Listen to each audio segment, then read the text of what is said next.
Welcome to Nerds at Church, a podcast about nerdery and the Bible. I'm Pastor Kay, and I use pronouns like she and her.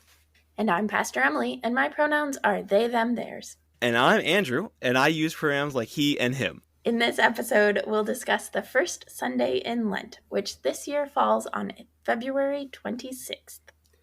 Check out the episode description for links to the Bible passages and other references we make in this episode. So for our deep dive into wilderness survival this week, we have special guest Andrew Walker, who is an environmental educator who has worked in South Dakota, New Hampshire, and his hometown of Baltimore, Maryland. He enjoys long walks along the Patapsco River, summer, tabletop role-playing games, and making educational videos. Welcome, Andrew. We are Thanks so for glad having you're me. here. Yes, we are. So, Andrew, as I just mentioned in your bio, you have worked quite a bit both in the wilderness and with creatures from the wilderness. Can you tell us a little bit about the wilderness that you've encountered?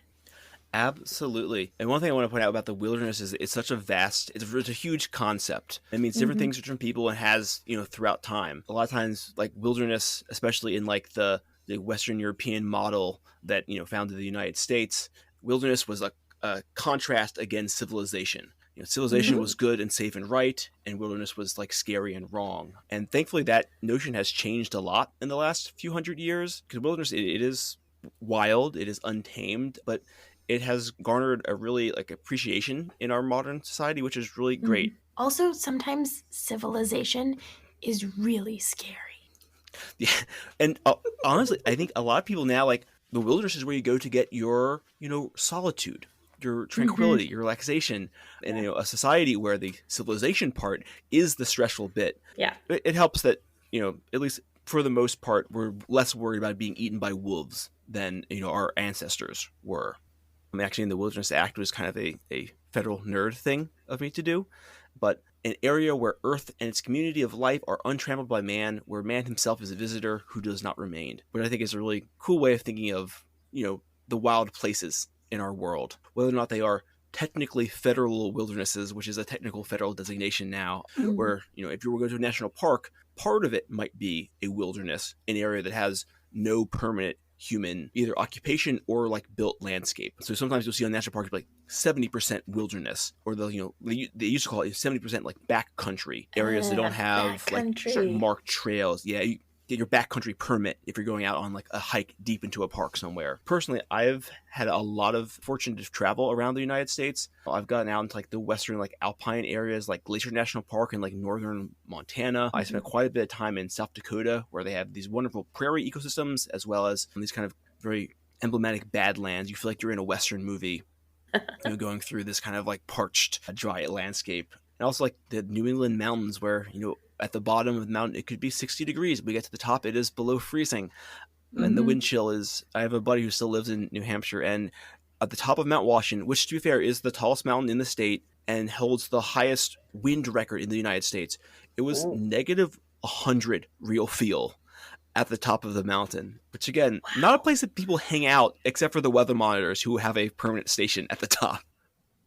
Wow. Negative hats off. 100? Usually I'm good. kind of picky about calling the Appalachians mountains because I grew up going to Colorado every summer, as Emily actually grew up there. Woo-hoo. And my rule has always been that if it doesn't have a permanent snow line, it doesn't count. But, that's a lovely foothill you have there. But negative 100, I think that might hold over. That's probably okay.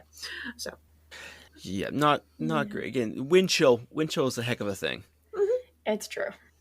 And you don't have to go that far to find wilderness. Here, where I live in Baltimore City, Gwen Falls Lincoln Park is one of the largest urban wildernesses in the eastern United States, and a super underused resource right here in our own backyard. Wilderness might be a thing that might be farther away, but nature is never far away. Nature is, as soon as you open your front door, you're going to find something. You might not always appreciate the flies and the mosquitoes, but they are nature and they are right outside. Sure. Quite literally, yeah. I have heard about Gwyn Falls, but I've not yet been. It's on my list to go see, so I'll have to. Yeah, it's quite a place. There's a section of it. The gentleman who kind of owned it and eventually donated the land, he was a big Crimean War buff, So he built part of it to look like areas of Crimea from like the 1800s, so he could like do little mock battles in his backyard. So like really OG, like Reenactors. Wow. yeah, I mean, he's almost LARPing. You know, he's really. I think he might be LARPing. He's crossed the line. That's fantastic. I want that kind of a LARP. Yeah. Crimean War LARPing. Yeah. If you're gonna be rich, at least be eccentric.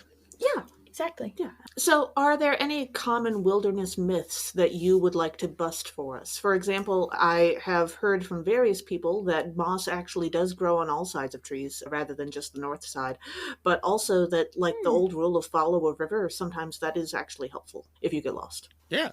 I mean, I think about the river, it all depends on where you're trying to go. Well, yeah. But I love rivers are a great landmark because while they move very, very slowly. And you can always, as long as you have done the pre-research to know which way the river flows, it's a great way to orient yourself. You know, if you can't tell your cardinal directions by looking at the sun, or you know, maybe it's cloudy, or maybe it's nighttime, the river is not going to switch directions on you. So you always know which way you're headed, as long as you know what the dominant flow is. It's true. I mean, that gets tricky in Colorado because the Continental Divide is in Colorado. Yeah. But as long as you know which side you're on, you're good. I'm great at East Coast navigation. You know, you can let the river be your guide there. I also grew up with the moss idea that it grows on the north side of trees, and it's one of those things that is technically true. In the northern hemisphere, depending on the relative humidity and moistness of the area, because moss doesn't like direct sunlight, and northern sides of trees are going to get a little bit less sunlight than the southern side. So you are more likely to find it there. However, in a large enough forest, there's going to be quite a lot of shade, and it won't matter a whole lot. It's a really cool thing to point out if you also know from something else that ways north to look really cool in front of your friends. But if you're ever navigating, I would not bet on it. Bet on the river more than the moss. Okay. Yeah. Less likely to change on you. Unless you're on the Continental Divide. Then you're, good luck. Then, yeah. One thing I like to... None of the animals want to take a selfie with you. Every year, there is a depressing amount of statistics on people who get injured or even killed by trying to take pictures with animals. Don't do that. There's a reason we have laws about how close you can get to a wild animal. They're there for your protection. That being said, nature's not... Emily, are you going to confess to something right now? Yeah. So when I was in college, we did a service learning January term trip to South Africa, and we actually got to stay at a safari resort for a couple days. And so we went driving around, and we accidentally came up on a rhinoceros toilet. They just have certain places that they like to go to the bathroom. Sure. Why not? And so we they didn't notice us. We came up on them and stopped there. And rhinos have really bad eyesight. So one actually had to go to the bathroom at one point. And so it came up right to right behind our giant Jeep thing. And I had to zoom out on my camera to get the I couldn't get the rhino in the picture. It's too much rhino picture because it was too close. But we also had to be silent because they can charge. And so then at one point the guide was okay, we're just gonna real quick run away. And so when it was really close, he started the Jeep and zoomed off so that it would startle them, and before they figured out what was going on to chase us, we'd be gone. A speed selfie. Yeah, but it was definitely a selfie thing. We were in a Jeep. It was supposed to slightly involuntary. Yeah, but you're in a vehicle in the wilderness. I'm glad we could have this space together to share. It's important to be able to confess our wrongdoings. But that being said, nature is not out to kill you. I mean, nature is generally indifferent towards your presence as long as you tread lightly and in your own space and place.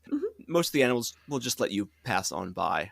So I don't want anyone to be afraid of going out for fear that an animal will see your camera and charge you. As long as you keep your distance, you'll be just fine. And then two little myths. I've always heard when I was growing up that if you find a baby bird, don't pick it up because the mother will reject it if it smells you on it. That is not true. Birds barely have a sense of smell.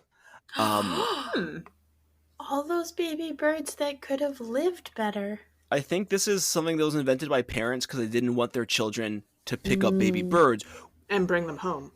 Yes, which is a pretty like agreeable thing, all things considered. But also, like, if you can see the nest and it's safe to put it back, go ahead and put the baby bird back in the nest. That is okay.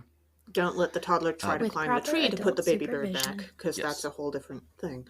See, I find that hilarious because Yeah. the myth my family taught me about birds was not about don't put the baby bird back, but instead the myth was if you sprinkle some salt on the tail feathers of a bird, it will be frozen and you'll be able to like take a picture with it or talk to it or something. You know, a great way to keep a toddler busy for hours? Have them Trying to creeping up sprinkles. on birds around in the yard and trying to sprinkle a little salt on the tail feathers.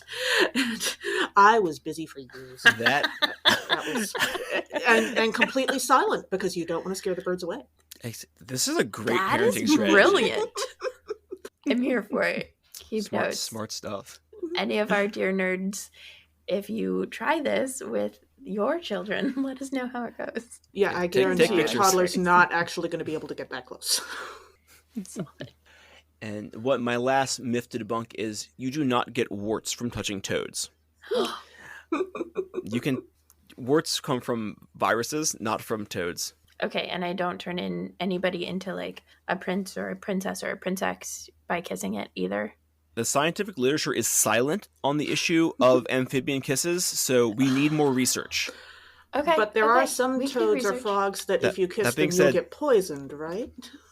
That is, toads are generally speaking poisonous, so do not eat the toad. Those warts are a defense mechanism. A lot of those are toxin glands, Oh, which will not probably kill you, because it turns out killing your predators with poison is not a good survival strategy for your species, because if you kill the predator, no one learns a nobody lesson. knows. But if you just make them ridiculously sick. They're not going to try it again. All right. The methodology of evolution. Yeah.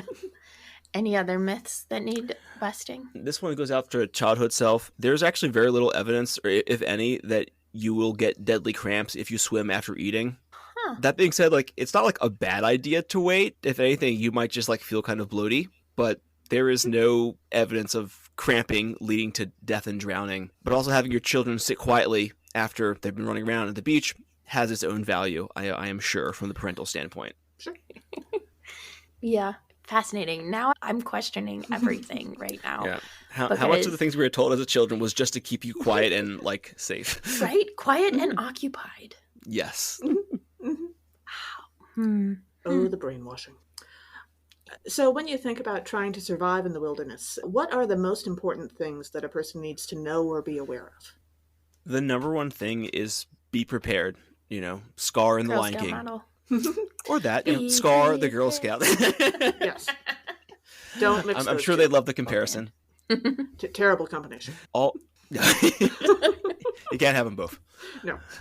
Always, always, always bring more water, food, and layers than you think you're going to need. I have been on more than one boneheaded expedition where like, oh, it's just a 3-mile hike. I'm sure we'll be fine without a bottle of water.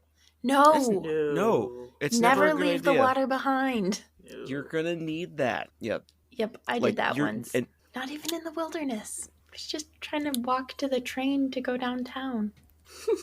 It's the kind of mistake you only need to make once, but your body can only go so long without water. But if you do ever find yourself like truly like lost in the wilderness, like you're out somewhere in the country and you don't know when you're gonna get like out, your order of needs is shelter and then water and then food. You can go a week, 2 weeks, sometimes 3 weeks without solid food, as long as you don't go more than 3 days without water. But what will get you even faster though is exposure. Even if you're in a relatively mild climate, especially if you get wet, that can really lower your body temperature, and that can be the bad time. So if you're going out, bring your layers, bring a change of clothes.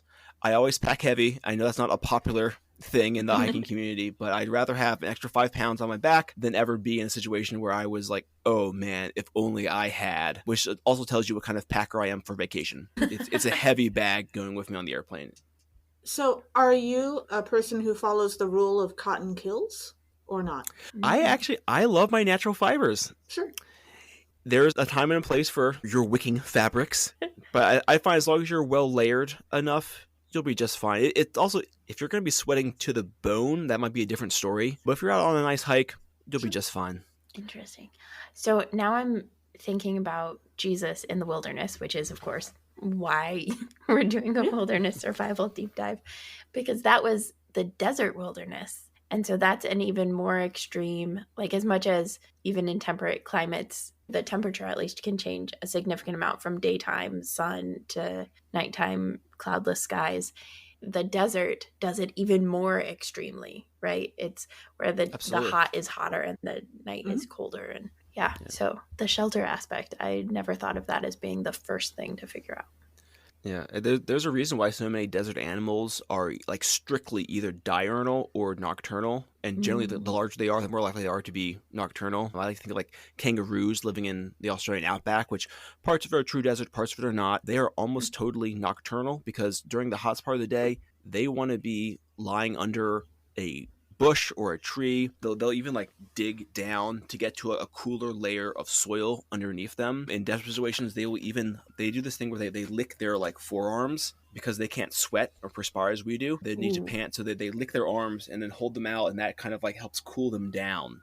Oh, sure. Huh. But yeah, staying out of the hottest hot or the coldest cold, number one priority to be sure, because no matter what kind of situation you're in, you want to keep your basic body conditions where they're comfortable. Yeah. Yeah, that makes sense.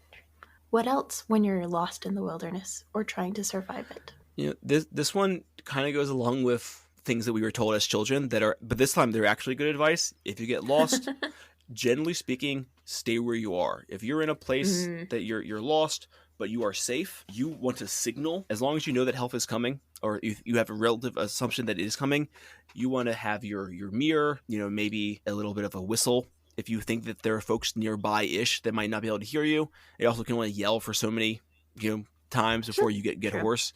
You can blow in a whistle for a very long time. And I cannot stress enough, if you're in a humid enough area, a small fire for to make smoke can be a good idea. If you are out west, this is the ultimate bad idea, because the only thing worse than being lost in the wilderness is being lost in a wilderness that is also on fire. Yup. Murder bad. Speaking of catchphrases. Yeah. I was like, where are you going? Why does it have to be humid? Like, does that make the smoke rise better? No, it's fire safety. Okay, yeah, got it. Don't piss off Smokey the Bear. Yep. He's a big guy. And technically, actually, the wetter the substance, the more it'll give off smoke. It's a harder fire to make, but it is, a little bit smokier. There's a reason that, smoke signals were used on the Great Plains. It's a great way to transmit information over long distances. Yeah. And people respond to fire and smoke. Yeah. It's true. In the Midwest, there's a lot of fires. I think either in the fall or the spring, there's a lot of like burning fields or that sort of a thing. And there have been times where I've been driving through and I'm like, okay, that one definitely looks like controlled burn of a particular thing. And there are other times where I'm like, I'm just going to call it in just to be safe because that seems dangerous and I don't see a single person paying attention to it. Yep. Smoke, effective but dangerous signaling device. Only try if you're a professional. Truth. Yeah, I think the other place, and this connects to the next thing I was going to say, but I grew up in the mountains, as our nerds know. And one of the things that I've realized in all of the places that I've lived is that prepared me for rock slides and avalanches and nothing else. Tornadoes, hurricanes, earthquakes, none of that. I am not prepared for any of that. But in 6th grade, I think, we took a trip, our end of the year trip that we took in the middle of the year, to this snow wilderness science center that was nearby. And we did we learned a lot about surviving in the wilderness and in an avalanche, and if you're getting caught in an avalanche, how to protect airspace, and then how to figure out which way is up by spitting and seeing which way it goes, which smart also sounds disgusting if you're facing up. But so I'm curious if there are particular aspects of the wilderness and surviving in different types of wilderness that carry over from one type to the other. snowy mountains to deserts to the ocean, or if there are particular things about different places like the ocean versus mountains or desert that you're like, this is the thing to remember in this context. Mm-hmm. It's a little bit, there's definitely some transferring of skills there, because no matter what kind of condition, like your conditions are, your needs are going to be pretty much the same. You want to keep your body temperature at, more or less 98.5. You want to put water, hopefully clean water, into your body and have a stable source of food. Though the ways you're going to have to adjust to that are going to be wildly different. In the desert, especially during the hot part of the day, you're going to be so focused on getting shade and getting cool, whereas in the winter, in the snowy mountains, you're just trying to stay warm. So it's a different scenarios bring up different challenges for sure, but your basic needs are the same. Your human body is still your human body, and it's just you're just doing your best to keep it the right level of warm, but not too warm, the right level of fed, but not too fed, and keeping everything in balance as best you can. So different gear, different strategies, but kind of the same end goal, if that makes sense. Yeah. Yeah. So, is there an animal that you would most like to encounter in the wilderness, Andrew? Absolutely. I would love to encounter like a mountain lion or another like big cat. I love a danger kitty. The thing is that when you're out and you encounter a mountain lion, you probably don't see it coming because they're one of the most deadly predators who lives in the United States. They are absolutely silent hunters that can jump about 20 feet in a single leap. So generally speaking, if they're hunting you, the only time you're aware of them is when it is far too late to do anything. So as you die, yeah. Yes. I love to see it from a respectful distance. I've had the opportunity to see a mountain lion like very close up at a zoo, and it's just such a remarkable experience. Same with tigers and jaguars. They're just such like truly like remarkable animals. And I've seen some pretty good ones in my time. Like I've gotten in my time in South Dakota like fairly close to bison. I never approached them, wasn't taking a selfie, but they will just walk right up past you, and you stay still, you don't get knocked over, you hope for the best. And we used to do these elk bugling programs. When I was in South Dakota, I was a park ranger. So we did like campfire talks, and you went out onto the prairie and we're like listening to the elk bugle. And this one night, like it was getting fairly dark. We're out, and of course there's no street lights because you're in the middle of a national park in the middle of rural South Dakota. And you can hear these two bull elks start to like sound off, and an elk bellow is one of the most eerie sounds you'll ever hear. So it's a high pitched like keening sound, but you could hear them, and they're like their group of does or cows like gathering together closer to this clearing. It was like sharks and jets like squaring off. And I was just like standing outside with this family like in front of their like minivans, like, and now we're all getting back in our cars because these elk are about to lock up, and I do not want to be responsible for what happens after that. The YMCA of the Rockies is where I've been there for a few different things in the fall, and that's like prime elk territory because you can't hunt there. Like you can hunt in a lot of other places. And so I've seen like just massive numbers of elk that like gather in that area because it's the safe area during hunting season. And the noises that they make are fascinating. It's truly great. Yeah. If you haven't heard before, get on YouTube, look it up. Elk bugling. You'll never hear anything else like it. Okay, I have to ask because I know where you work. If you were caught, if you were like out in the wilderness of water, ooh, what animal? Like, I thought this question was going to lead to a like, what animal would you want to encounter that like might be helpful? Which I think I'm just like, all I have in my head right now is octopus. But and then you went with mountain lion, and I was like, okay. Yeah. If I'm gonna have an experience, I want to have an experience. Right. Right. You sound like Katza and Graceling. Okay. Yep. Okay. I mean, if I was out in an aquatic environment, I'm going to the same place. I would love to see a great white shark. By the way, this is, I should have said it in the myth section, they do not want to eat you. You're going to be just fine. You are too crunchy for the sharks. You do not have the right level of oils in your body. You are more likely to get hit on the head by a coconut, be struck by lightning, or be bit by a New Yorker while you're visiting on the subway than you are to be bitten by a shark. New Yorkers are more dangerous than sharks. I am Leaps and almost bounds. certain that we have New Yorkers who listen to this podcast. So now I'm curious about their experiences in the wilderness that is New York Yes. as well. And for that matter, have they met any sharks and do they have opinions? Yes. Yeah. Yeah. I've been in the Graceling Realm books, and the latest one, they actually, like, the ship goes down in the north. And so they're like shipwrecked and having to survive and trying to figure out how to like do wilderness survival in the winter. But part of it is also like the animals that are in this like totally magical realm and stuff. They do have a mountain lion that does attack somebody at one point. But yeah, so I'm like, well, what about a dolphin? Like what if you found a dolphin, or Wakanda forever? Like what if the whales like helped you? Yeah. I mean, if you could hitch a ride on a whale, that would be Right? incredible.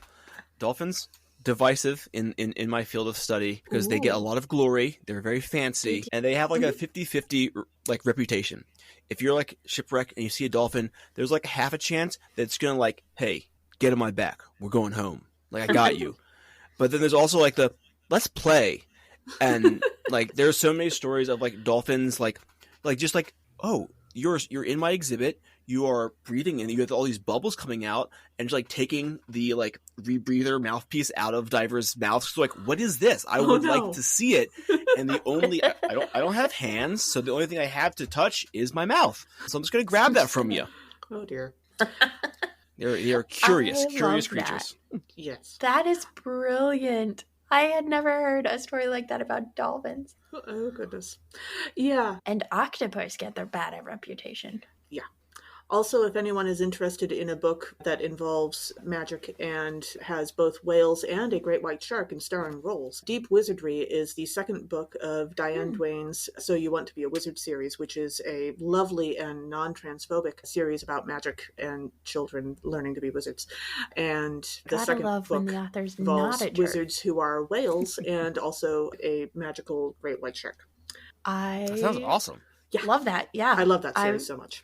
I'm on the last book of this series so far, so I might have to. This one has like check that 10 out. books, something like that. I'm not sure which book she's on right now. So. Nice. Which is a great segue. Look at us transitioning. Oh, it's a miracle. It's The a only way Emily ever will. beginning of February miracle. Yeah. So there's lots of books and shows and movies and all sorts of things about the wilderness and about wilderness survival. Do you have any favorites? Fiction, nonfiction, whatever. I do. Now, forgive me, my favorite wilderness survival show, and I have watched a ton of them growing up, Naked and Afraid. I love Naked and Afraid. If folks haven't seen it, it's like two survival experts, and they get like 3 items they can bring with them. Like a pan, a little piece of steel wool, a battery, or whatever they want. And then they're out there, and they are, as advertised, completely naked. Mm-hmm. And don't worry, this is on, Discovery, so you don't see all of that. But it is a true like test of like your survivability, because you don't have anything besides like, again, the 3 objects you bring with you, which I think, the stakes are high. The novelty also high. The failure rate also, again, very high. And I love that for a survival show, because like I grew up watching like Man vs. Wild with Bear Grylls and like Survivor Man, and the shows are great. They're very entertaining, but I'm glad they survive, but they always make it out and make it look kind of easy. Bear Grylls will always drink some urine just to show that he can. That's part of his shtick. But Naked and Afraid, a lot of times they have to tap out, because they run into a problem. They, and sometimes it's like pretty like grody. Like they'll get like a parasite on their foot, or they'll drink water they shouldn't have and like be sick, and they'll have to get airlifted out. But it is like an actual survival show in a way that I feel like a lot of them are like, a little more novelty-esque. And also just the fact that these random strangers are meeting each other naked in a field and have like 30 days to like survive. It leads to good hijinks along the way. Yeah. I have to say, I've never seen it, but it has always struck me from the commercials as sort of a very weird take on the Blair Witch Project. Yeah. Naked and Afraid, superstition. I was going to say, I did not realize until you just at the end said it that they didn't know each other and that it's like two strangers put together. I was thinking like it's this pair that does like all these different locations. No, it's two strangers who Yeah, just have never two met. strangers meeting for the first time. And I have not seen it, but I think there is like a reality dating version of the show, Oh no. which I Oh, think no. if it actually exists and it wasn't a fever dream I made up, might be like the single cringiest piece of entertainment ever crafted. That being said, I am now re-interested in watching it. Yeah. I definitely think of Survivor and the like, those are a whole different kind of shenanigans and Survivor. And like you mentioned, right? Get at the beginning, get into the civilization scariness of being in community and with other people. But yeah. The true challenge is not the environment. It is getting along with 12 people on an island. Exactly. Which, is its own survival. Yes. Just like how the biggest miracle Jesus ever did was having 12 close friends in his 30s. Yes. Exactly. And speaking of Jesus, since we're also talking today about temptations in addition to wilderness, what are some common temptations that people face in the wilderness, Sandra? I think for like your common everyday person going out into like, a hike or anything, one of the common temptations is just things will just work out. Like, I don't have to plan this. And granted, I'm an overpacker, I'm an overplanner, but things work out because you make them work out. If you're going out, on a hike, especially if you're somewhere you're not familiar with, you really got to put that research in. And it's not just for your sake. If you get lost and you need to get rescued, that's a lot of not only work, but also a lot of, effort and danger that the rescue team has to go out there and put forth to get you out of a bad situation. And also it's just a short walk. I don't need to bring this or that. Always bring more water than you need because you'd rather be carrying it, I promise you, than need it and not have it. Mm-hmm. Especially if you're in an unfamiliar place, like you're on vacation, you might want to just cut that short. Yeah. Also, don't take shortcuts. If you're in especially any kind of protected area, not just because you'll get lost, which you might. There's a reason we have paths in our national parks and national forests. I mean, obviously check in with your local guides, with the local regulations. Sometimes you can do this, sometimes you can't. Mm-hmm. But a lot of times the trails are there to protect delicate species and ecosystems that really are impacted by us stepping on them, for lack of a better word. So stick to the path. Unless if you're in a place that has backcountry travel, go for it. Have a lot of fun. But if you're in a place that requires you to stay on trail, please stay on trail. There's a reason those rules are in place. Yeah. I grew up with leave no trace, and when that is impossible, make your trace the exact same as everybody else. So Absolutely. Also, the temptation that I have noticed additionally to those is it's only a few more minutes or just a little bit further. Mm-hmm. Particularly with like mountain climbing. When I worked at camp, one of the hikes was a mountain climbing hike, and 2 p.m. was always the turnaround time because that's when storms would hit if they were hit. And sometimes they got turned around, like they had to come back before the 2 p.m. turnaround time. But it was like, oh, but it's just and you get stuck in storms and you get caught in them. And I skied up a mountain once. And I went too far, and so it took too long to get down, and it was very scary. And that's a whole other story, much longer, that almost resulted in rescuing, but did not by the grace of God / the luck of light on a mountain and a dad who used to live on the mountain to know the roads up. But yeah, that was like, it's just a little bit further if we just go all the way. Mm-hmm. No. It's so tempting. It's always right there. Like a little bit farther. The view would be a little bit better. I was a senior in high school. It was very tempting. Yes. I went for that temptation. Dove right in. Yeah. So in your bio, you mentioned that you enjoy tabletop role-playing games. So I'm curious if you have a favorite like survival, wilderness, wildlife adventure during an RPG kind of thing. Whether you're like the DM or a player or just watching or whatever. Yeah, I have two ones that I'll throw out real quick. One, I have this long-running game with some of my friends at home. We just called it Tundra Game because our friend Peter was just making it up as he went along and writing out all the stuff, but it was all out on like this very foreboding tundra, and you had to keep track of, your food and water. And there was this was my first time doing like a survival heavy, but probably my favorite one so far. I love the Out of the Abyss module for Dungeons and Dragons. I'm actually in a campaign that we record as a podcast called The Madness Table right now.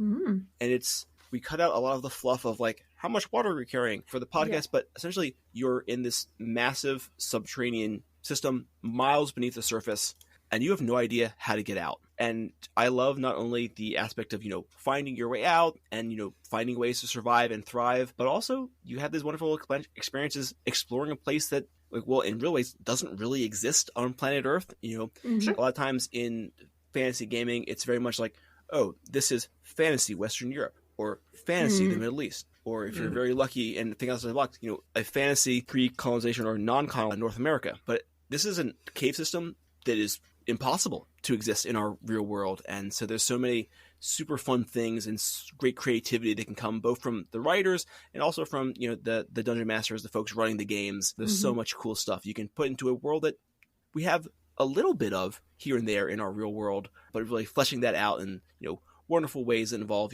talking mushroom people and, mind reading floating jellyfish and all sorts of things that I might be glad don't actually exist, but are really fun to interact in around the table with some friends. Sure.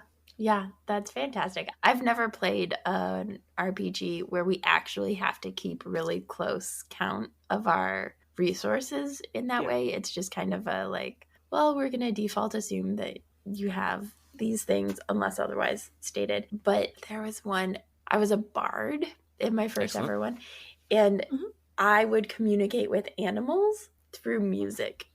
And so I would actually hum what I was playing on my fiddle because I, could play a fiddle. But then instead of telling me the emotions or the thoughts or anything from the creature back, they would just make noise and make the creature song, and then I had to interpret it. And I was Excellent. Okay. Yeah. Yeah. That's high quality shenanigans. Yeah, I was just going to say my husband is, for the moment, also my DM, and he is very much not the let's track water and rations and arrows and all that kind of thing, because it just is, that's a little too close to his day job. So Yes. You don't want your games to feel like work. The game should feel like play. Right. Yeah. Yep. Agreed. Our first reading today is from Genesis chapter 2, verses 15 through 17, and also chapter 3, verses 1 through 7. In the continuation of one of the creation stories in Genesis, humanity learns of the difference between good and evil through the deception of the serpent, and sin and shame are introduced to the world. Okay, this passage always makes me think of the telephone game because, and this editing of the passage is even more frustratingly like the telephone game because it doesn't actually let you know that the woman, who we call Eve, did not exist when God told that first human, don't eat of the tree.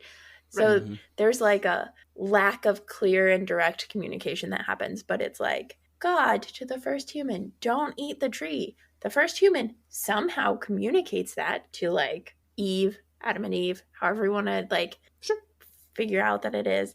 And then the serpent doesn't ask Adam. The serpent asks Eve and is Eve, what happens? And then Eve is this is what happened because that's what she heard from the human who heard it from God. And then the serpent's no, that's not what it's just a long game of telephone. Yeah, that's my every time. So that's how I'll do it. Bad communication is the root of all evil. Quite possibly, especially if it's before love of money even exists, because money doesn't exist. Sure. Yeah. When I hear this passage, I very much want and we have very specific obviously the serpent is trying to tempt, but just reading the text alone, what's the serpent doing? Is he out? Is he here for kicks? Does he have a purpose? Did someone tell him to do it, or is he just curious? I feel oftentimes, and especially in the wilds of civilization, my temptation is I just want to see what's going to happen.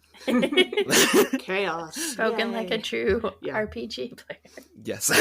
Yeah, shenanigans. Yeah, but it is the serpent doesn't lie too. Yeah. That's part of it, right? Serpent's not lying. Literally, you will not die if you touch the fruit.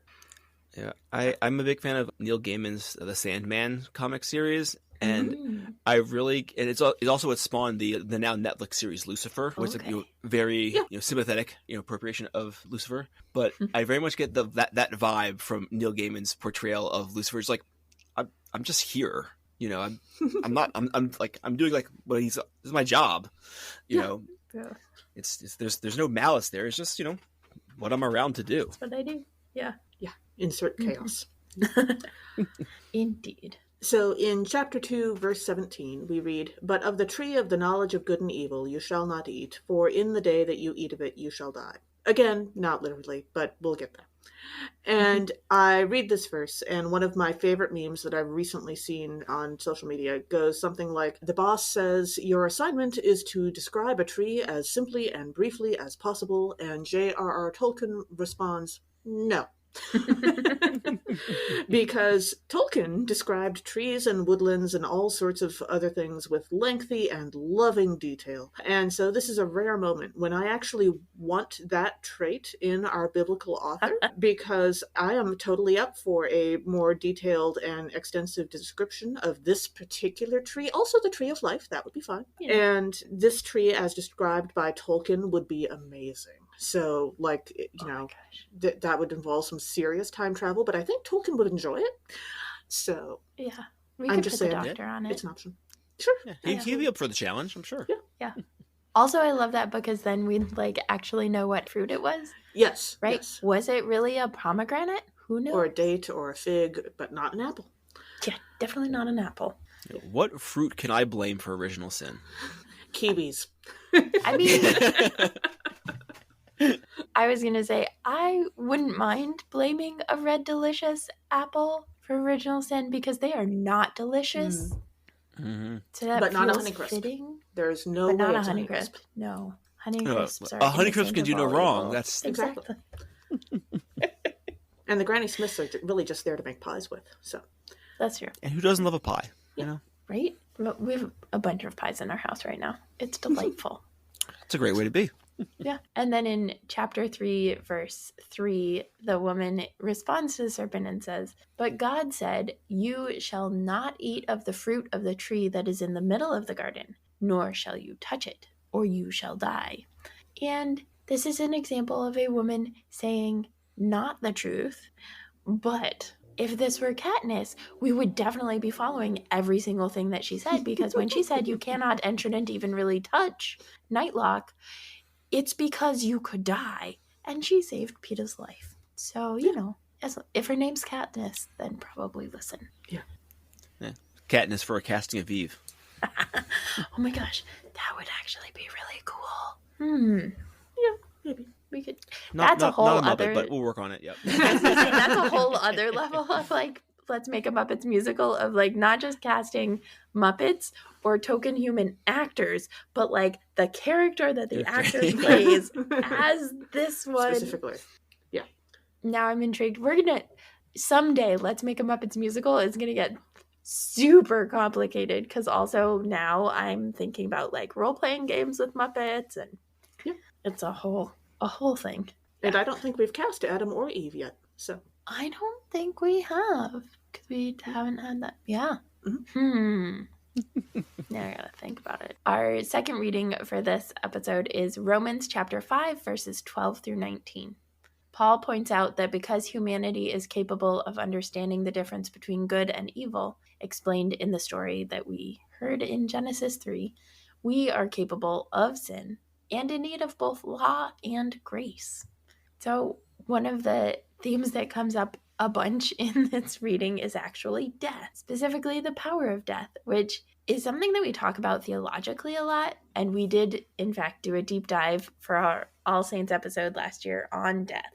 But the power of death is a whole other thing. And I kept thinking about in Star Wars, right? The power of death, not death itself, but the power of death was strong enough to send Anakin from being a Jedi to being Darth Vader in his attempt to stop the power of death, which therefore caused the death of So I suppose death is pretty powerful.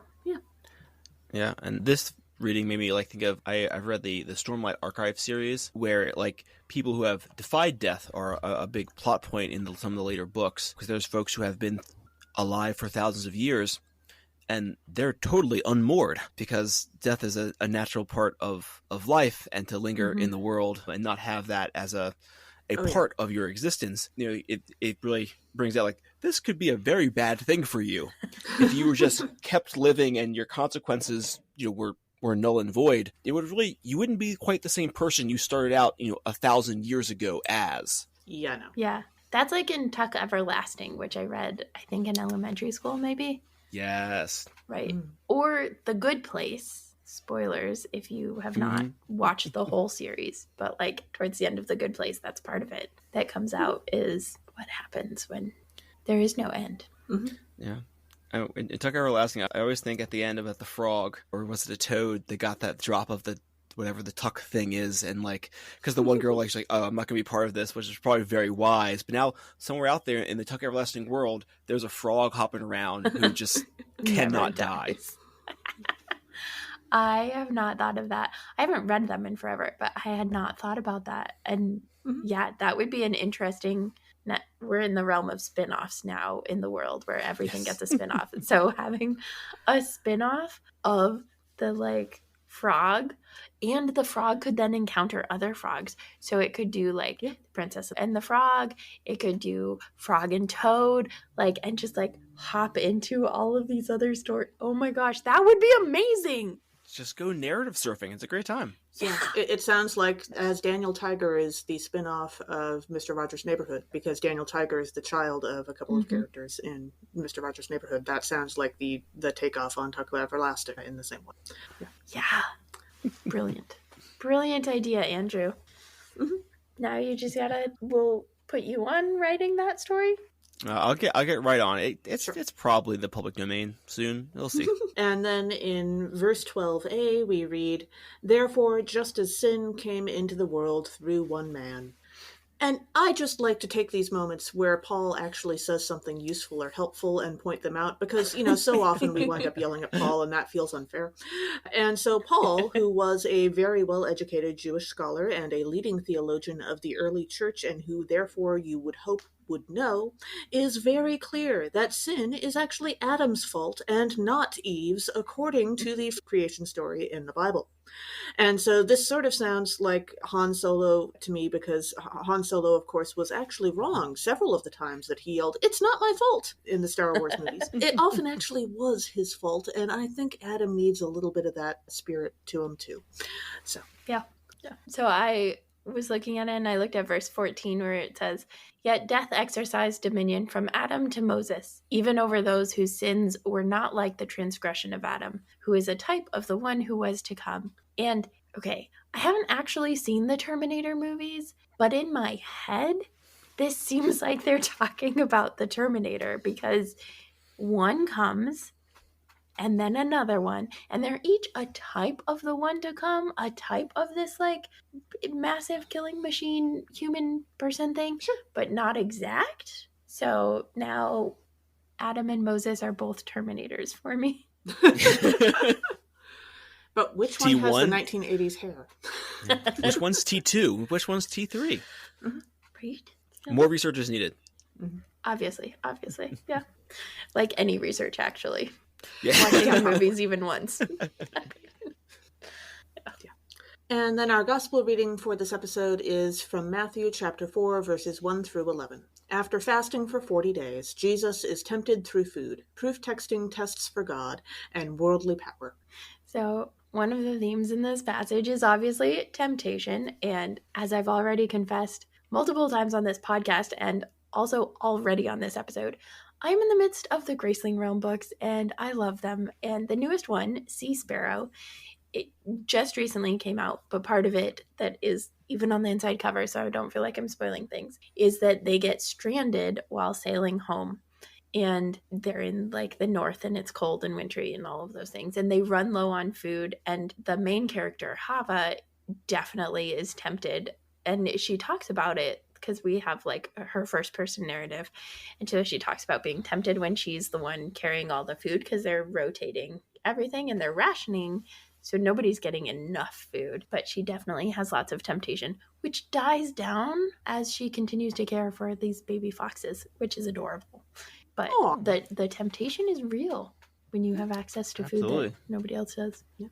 I think that's a great point. Illustrating to like the healing power of nature and like taking care of other things. There's lots of great research about like even having pets or caring for animals can really build social emotional learning in both Yeah. kids and adults. It's Yeah. it's good for us to take care of other creation, Yeah. other creatures. Yeah. There are lots of baby foxes, and so Hava like gives them to a couple people at some points, and it's the people who are like struggling the most, and then all of a sudden they have something that they are responsible for, and they take better care of themselves in order to take better care of the baby fox, which is Nice. Yeah. exactly what you said. Yeah. Yeah, that happens in real life too. Mhm. Absolutely.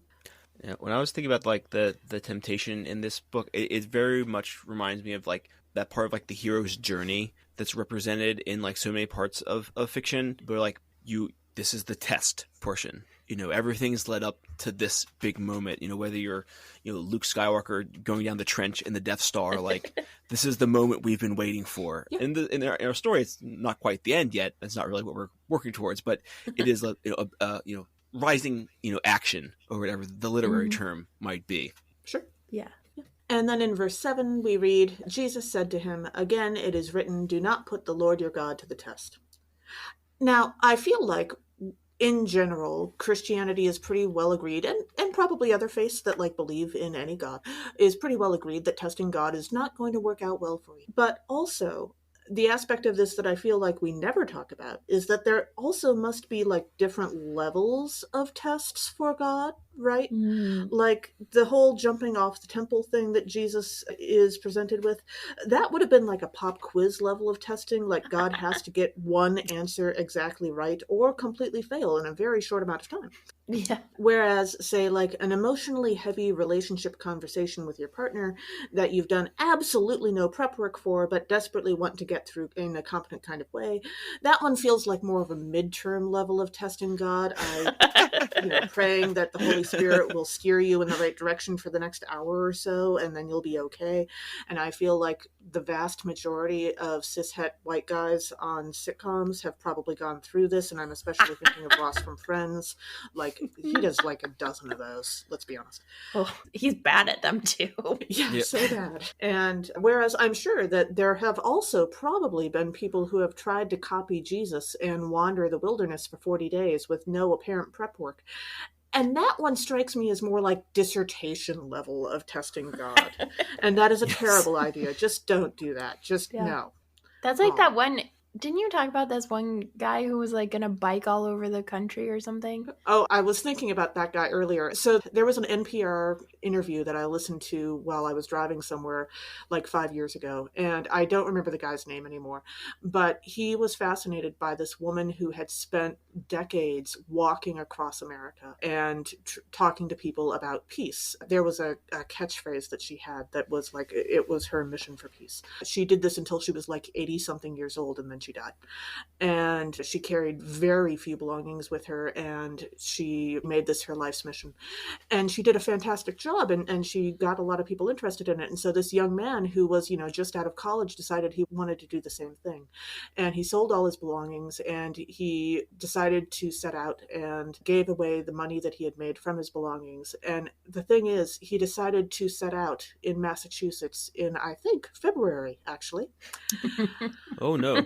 And had not thought that far ahead, and also was like wearing exactly the same kind of clothes that she did, which was a long sleeve shirt and jeans, and did not have a coat in, it might have been March. I think it was like late February, early March. My.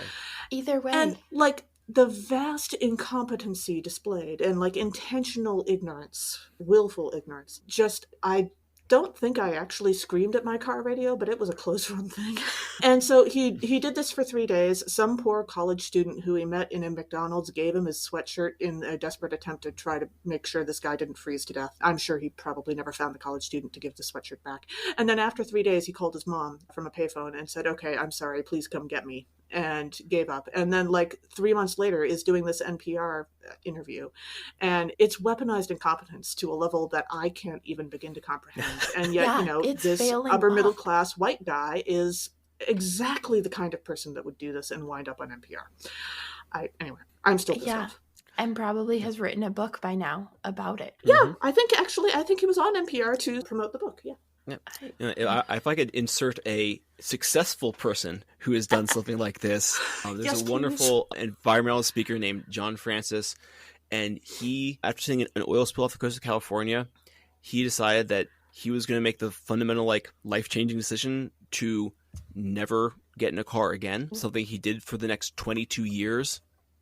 So he walked all the way across the country, I think twice, if I remember right. Wow. I had the privilege of hearing him speak a while ago. And to compound this, he also took on a 17-year vow of silence.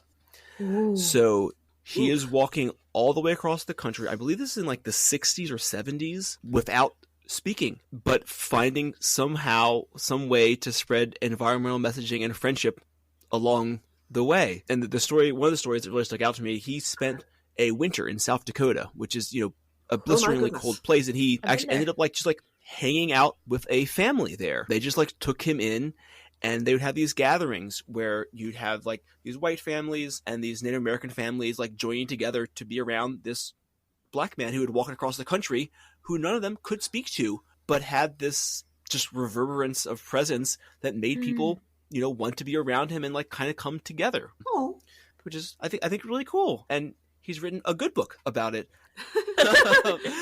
And does a lot of really great environmental work to this day. Thanks. What's the book called?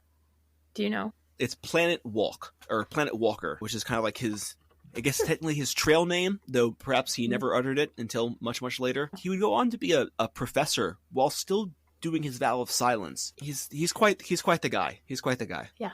Is he related to you? Unfortunately not. John Francis, if only I could claim him as one of mine. Because he's the Planet Walker. Hey. I'm just saying. Not, in our own way, are we all planet walkers? Unless now you're getting really deep. This is true. Yeah. Yeah. Some people are planet rollers.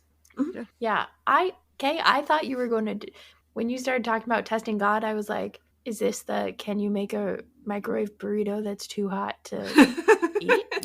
So hot that God can't eat it? Yeah. Yeah. That's why I was like, is that the test of God? And which one is that? That's the trick test. That's one of those tests that we got in middle school where they're follow the instructions. And so automatically everybody puts their name in the top right corner like you're supposed to. And then the instructions say, do not put your name in the top right corner. Mm-hmm. Put your name in this other random spot and do this other random thing that's counterintuitive. That's the testing the burrito kind of testing, I think. Mm-hmm. Yeah. I always failed those tests. I always jump down to question 3 and I've missed all the instructions. Yeah. Sometimes I did well. The first time I definitely did not. Yeah. See, none of my teachers had poker faces, so every time they handed out something that was tricky like that, they always had this unusual expression on their face, and so I could tell, okay, something's up.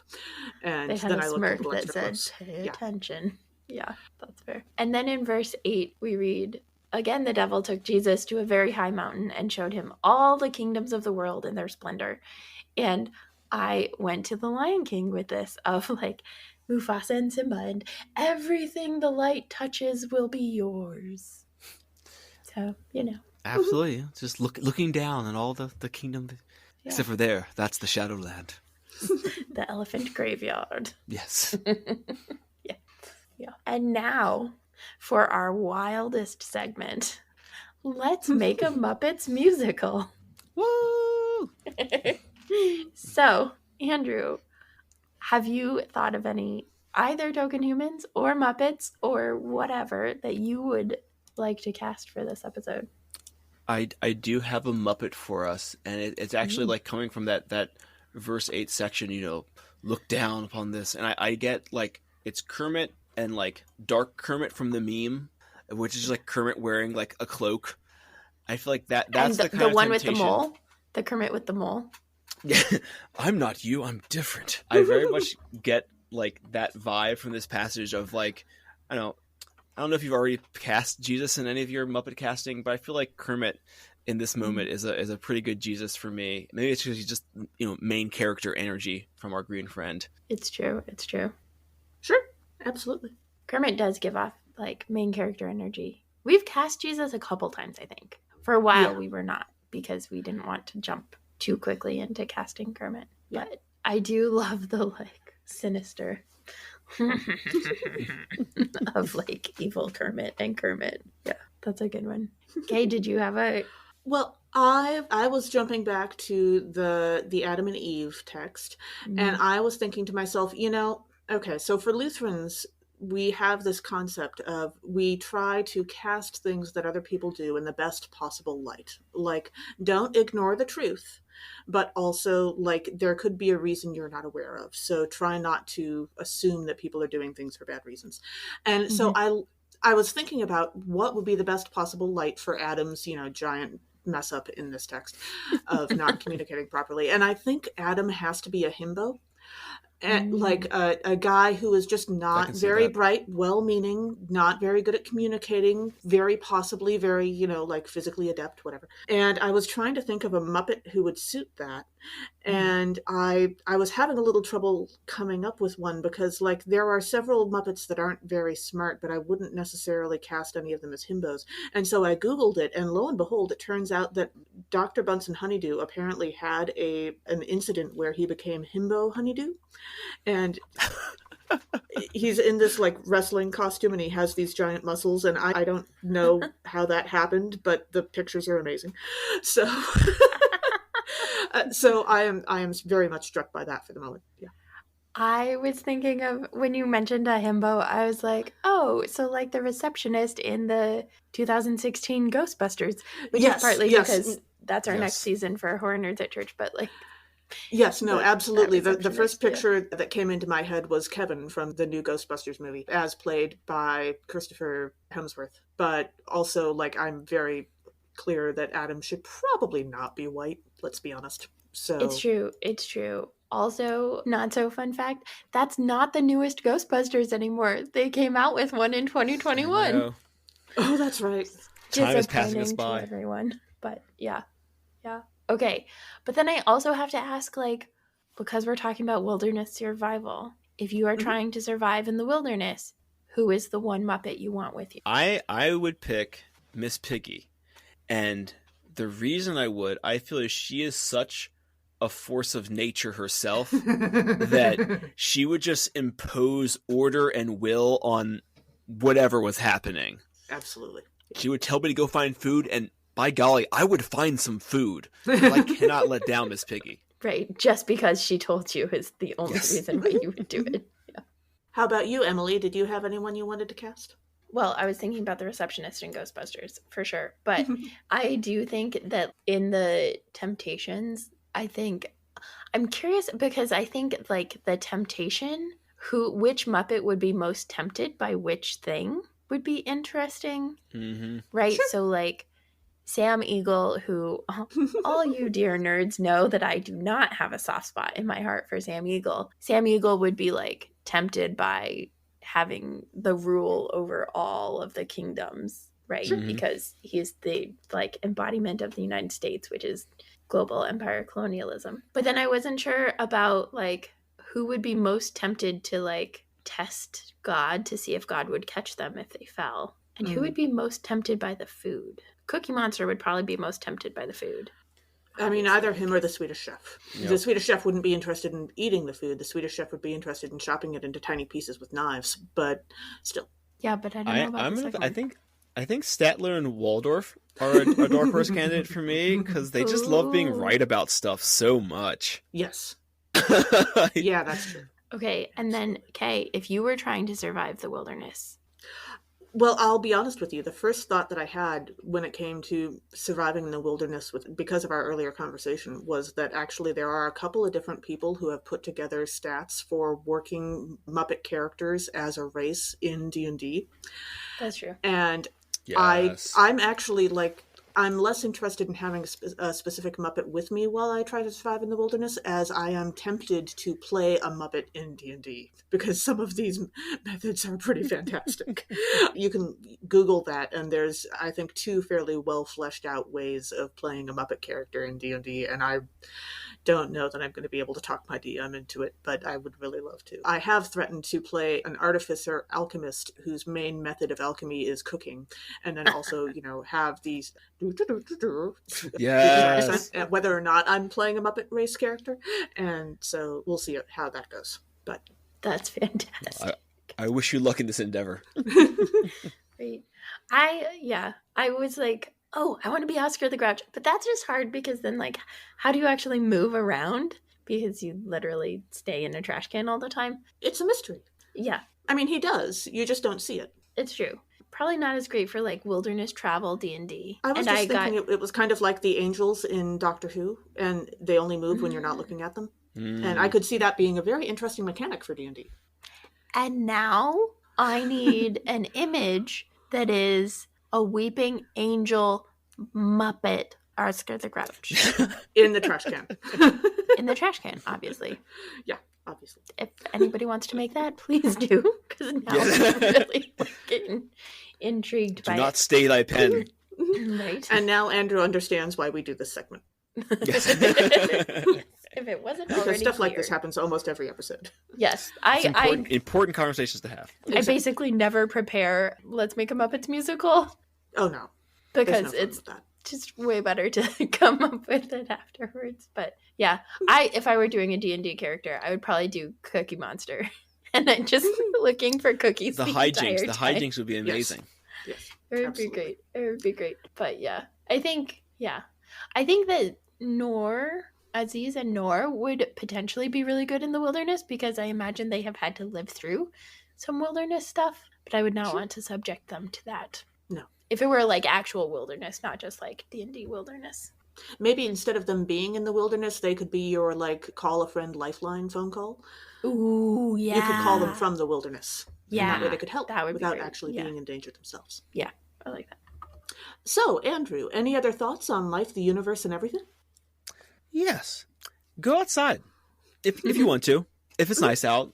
And don't let anyone tell you that you're doing it wrong. There's too much gatekeeping around just enjoying outdoor activity.